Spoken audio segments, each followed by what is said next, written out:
Hello everyone, Jordan here, bringing you episode 5 of my Call of Duty Ghost weapon guides. In today's video, we are looking at the MK14 EBR.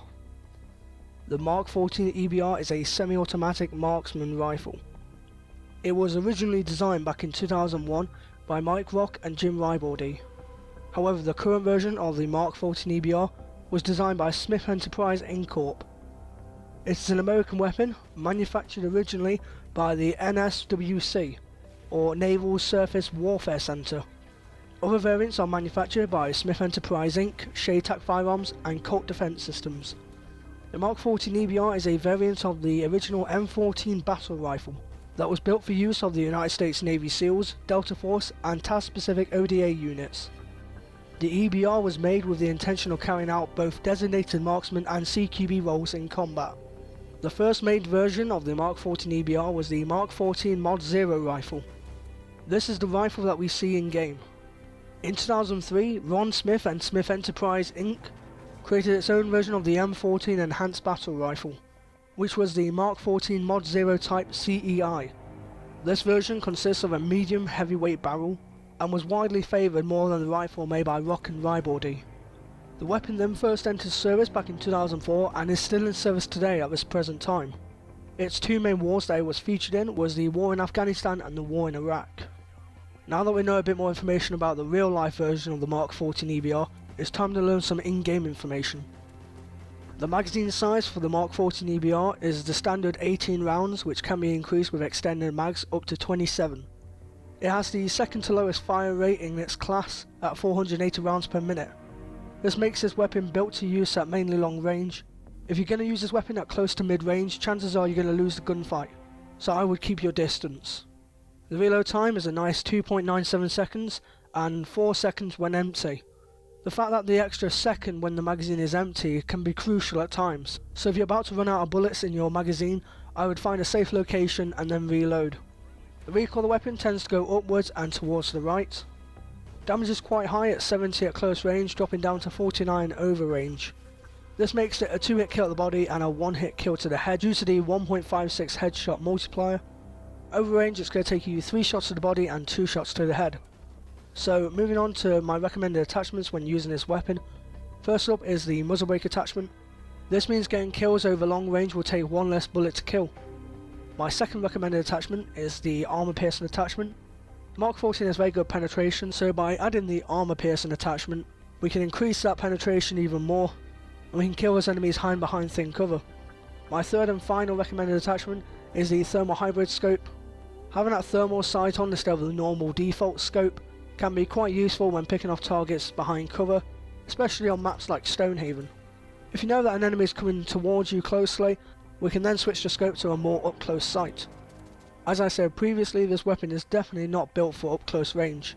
Medium range is okay, but it's definitely built for long range. As you can see, I have no fourth attachment to recommend. You could go with a holographic sight, but I found that the thermal hybrid scope is a lot better because it comes with both high and low magnifications. So moving on to my recommended perks. First up, we have the quick draw perk. When you're aiming with a weapon that has a scope on it, you want to aim as quickly as you can so you can get the upper hand over the enemies. Next perk I recommend is the wiretap perk. You want to take full advantage of SATCOMs, whether it be your SATCOMs or the enemy SATCOMs, giving you an overall awareness. This goes hand in hand with the thermal hybrid, where if you look on the minimap and you see an enemy coming towards you, you can switch to that low magnification sight and take them out. My third recommended perk is focus. When shooting at enemies at long range, if they shoot you back, you're going to flinch quite hard, and that's definitely going to put your aim off and could end up with you losing that gunfight. So the focus perk helps us to reduce that flinch. The perk also helps you reduce that sway, which is good considering you cannot hold your breath when using a marksman rifle scopes.